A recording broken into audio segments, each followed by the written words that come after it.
Hey guys, Punjab అనగానే మనకి గుర్తొచ్చేది సిక్కులు. మన దేశ సైన్యంలో మెజారిటీ పాత్ర సిక్కులదే ఉంటుంది. వీరికి వారి ప్రాణాల కంటే దేశ భద్రతనే ఎక్కువ ముఖ్యం. అలాంటిది సిక్కులు ఉండే పంజాబ్ లో రోజు రోజుకి డ్రగ్ కల్చర్ మరింతగా పెరిగిపోతుంది. ప్రపంచ 5వ అతిపెద్ద ఆర్థిక వ్యవస్థగా ఉన్న మన భారతదేశంలో ఉన్న అన్ని స్టేట్స్ కలిసి ఎదుగుతూ ఉంటే పంజాబ్ మాత్రం డ్రగ్ కల్చర్ లో రోజు రోజుకి మునిగిపోతుంది. ముఖ్యంగా ఇక్కడ యువత డ్రగ్స్ కి బాగా అలవాటు పడుతున్నారు. డ్రగ్స్ తీసుకున్న యువతీ యువకులు మనకి రోడ్డు పైన కనిపిస్తూ ఉంటారు. అంతేకాకుండా రోడ్లపైన అందరూ చూస్తూ ఉండగానే విచ్చలవిడిగా డ్రగ్స్ తీసుకుంటున్నారు. అసలు పంజాబ్ లోకి డ్రగ్స్ ఎలా వస్తున్నాయి? నిజంగా మనం పంజాబ్ ని కోల్పోతున్నామా? అసలు పంజాబ్ లో ఏం జరుగుతుంది? ఇవన్నీ ఇన్ డీటెయిల్ గా తెలుసుకునే ప్రయత్నం చేద్దాం. ఇలాంటి మరెన్నో ఇంట్రెస్టింగ్ ఫ్యాక్ట్స్ కోసం subscribe to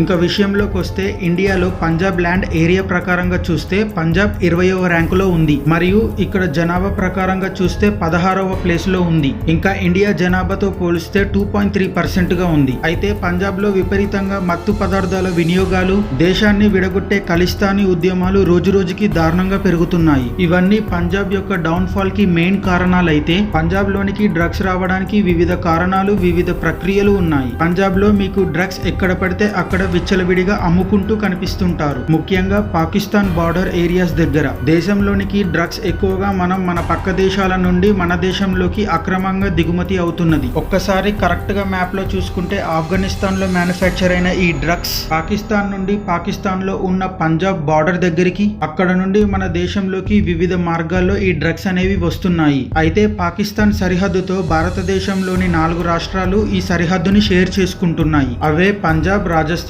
Gujarat and Jammu and Kashmir. ఇంకా పంజాబ్ విషయానికి వస్తే టోటల్ 547 కిలోమీటర్స్ బార్డర్ సరిహద్దుని ఈ పంజాబ్ మరియు పాకిస్తాన్ షేర్ చేసుకుంటున్నాయి. అయితే బయట దేశం నుంచి మన దేశంలోకి ఏమైనా వస్తువు రవాణా జరగాలి అంటే అనేక సెక్యూరిటీ చెకప్స్ నుంచి పాస్ అయ్యి ఇండియాలోకి రావాల్సి ఉంటుంది. అయితే ఈ డ్రగ్స్ ఆ సెక్యూరిటీ చెకప్ లో చాలా ఈజీగా దొరికిపోతున్నాయి. దీనికి అక్కడ ఉన్న డ్రగ్ డీలర్స్ చాలా సులువు మార్గం ఎంచుకున్నారు. అదే పంజాబ్ పాకిస్తాన్ యొక్క బార్డర్ సరిహద్దు. అయితే సరిహద్దుతో పంజాబ్ లో 6 డిస్ట్రిక్ట్ షేర్ చేసుకుంటున్నాయి. అవే పఠాన్కోట్, గురుదాస్పూర్, అమృత్సర్, తరణ్, ఫిరోజ్పూర్ అండ్ ఫజిల్కా. పంజాబ్ లోని ఈ 6 డిస్ట్రిక్ట్స్ పాకిస్తాన్ యొక్క అంతర్జాతీయ సరిహద్దుని పంచుకుంటున్నాయి. అయితే ఈ సరిహద్దు కాడ ఉన్న ఇనుప ఫెన్సింగ్ కి ఎలక్ట్రిక్ షాక్ ఉండడంతో అక్కడ నుండి డ్రోన్స్ లో గానీ లేకపోతే డ్రగ్స్ ని ఒక మూటలో చుట్టి తిప్పి ఫెన్సింగ్ పై నుంచి వేయడం, ఇంకా పాకిస్తాన్ నుండి ఇండియాలోకి ఫెన్సింగ్ కింద నుంచి స్వరంగంలో నుండి వేయడం, ఇలాంటివి చేస్తున్నారు. ఇలా డ్రగ్స్ అనేవి ఇల్లీగల్ గా మన దేశంలోకి వస్తున్నాయి. అయితే డ్రగ్స్ ఒంటికి ఏమాత్రం మంచిది కాదు అని తెలిసినా కూడా పంజాబ్ లో నివసించే ప్రజలే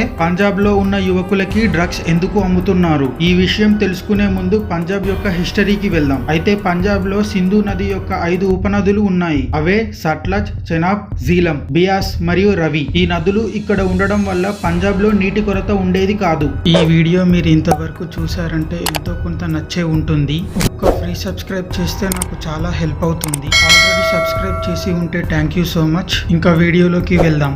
ఇంకా విషయంలోకి వెళ్తే ఇక్కడ నీటి కొరత ఉండకపోవడంతో పంటలు కూడా మంచిగా పండేవి. అయితే 2001 నుంచి 2010 వరకు ఇక్కడ పంటలు సరిగ్గా పండకపోవడంతో గవర్నమెంట్ వీరికి లోన్ ప్రొవైడ్ చేసింది. అయితే ఇక్కడ నీటి కొరత ఉండకపోవడంతో అన్ని రాష్ట్రాల కంటే పంజాబ్ లో ఇంకా ఎక్కువ లోన్స్ ఇచ్చింది. ఎగ్జాంపుల్ గా ఒక రాష్ట్రంలో ₹1,00,000 దాకా లోన్ ఇస్తే ఈ పంజాబ్ లో మాత్రం 3 లక్షల నుండి 3.5 లక్షల వరకు లోన్ ఇచ్చేది. పైగా పంజాబ్ ప్రజలకు వడ్డీ చాలా తక్కువకే ఇచ్చేది. దీనితో అక్కడ ప్రజలు తక్కువ వడ్డీకే వస్తుంది కదా అని ఎక్కువ లోన్స్ తీసుకున్నారు. ఇంకా అగ్రికల్చర్ కోసం తీసుకున్న లోన్స్ వాళ్ళు వాళ్ళ పర్సనల్ లైఫ్ లైక్ ఇల్లు కట్టుకోవడం, బైక్స్ అండ్ కార్స్ కొనడం ఇలాంటివి ఎక్కువగా చేశారు. ఇంకా ఇందాక చెప్పుకున్న 2.3% ఆఫ్ పీపుల్ ఉన్న పంజాబ్ లో ఆల్మోస్ట్ 22% ఆఫ్ పీపుల్స్ కి కార్స్ ఉన్నాయి అంటే అర్థం చేసుకోండి. దీనితో ఆ వడ్డీ తీర్చలేక నేడు డ్రగ్స్ అమ్మే అంత వరకు వచ్చింది. అయితే ఇక్కడ ఉన్న ఈ ప్రజలు ఈ డ్రగ్స్ విపరీతంగా తీసుకొని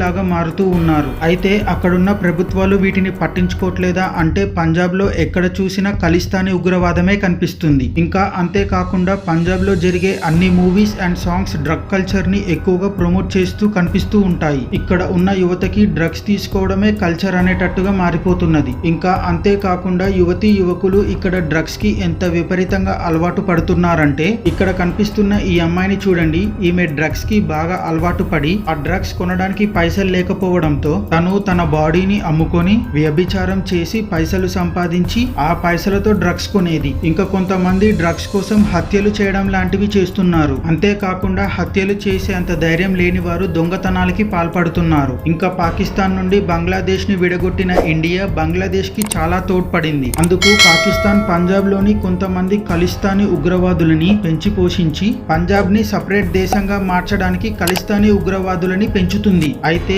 ఈ ఖలిస్తానీ సపోర్ట్ చేస్తున్న ఖలిస్తానీ ఉగ్రవాదులు అక్కడ ఉన్న యువతీ యువకులని డ్రగ్స్ కి బాగా ప్రేరేపించి వారిని మత్తులోనే ఉంచి ఇంకా వారు మత్తు కోసం ఏమైనా చేస్తారు అనే సమయంలో ఉగ్రవాదాన్ని బాగా పెంచి పంజాబ్ ని దేశం నుంచి విచ్ఛిన్నం చేసేద్దామని పాకిస్తాన్ కుట్రపడుతుంది అని నా అనుమానం. ఇది కరెక్టా కాదా కింద కామెంట్ చేయండి. అయితే ఖలిస్తానీ దేశ విభజన ప్రయత్నం ఎంతకీ సాధ్యం కాకపోవడంతో కెనడాలో ఖలిస్తానీ ఉద్యమాలు మొదలు పెట్టారు. వీరు ఖలిస్తాను వేరుపాటికి ఎన్ని విధాలుగా ప్రయత్నాలు చేయాలో అన్ని విధాలుగా చేస్తున్నారు. అయితే ద ఎకనామికల్ టైమ్ లో దొరికిన సమాచారం ప్రకారం ఇక్కడ యూజ్ చేసే డ్రగ్ పేరు టిట్టా. దీని అసలు పేరు కమ్యూనిటీ స్ట్రైక్ పడుద్ది అని చెప్పట్లేదు, నార్మల్ గా చెప్తున్నాను, హీరోయిన్. అయితే ఈ డ్రగ్ అనేది సింథటిక్ డ్రగ్. ఈ డ్రగ్ ని బాడీ చాలా ఫాస్ట్ గా అబ్జర్వ్ చేసుకుంటుంది. మరియు ఈ డ్రగ్ ఒక టేస్ట్ బిటర్ అంటే కొద్దిగా చేదుగా మరియు చూడటానికి తెల్లగా ఉంటుంది. దీనిని వాడటం ఒంటికి అస్సలు మంచిది కాదు. ఇంకా నేను చెప్పేది ఎప్పటికైనా ఒకటే,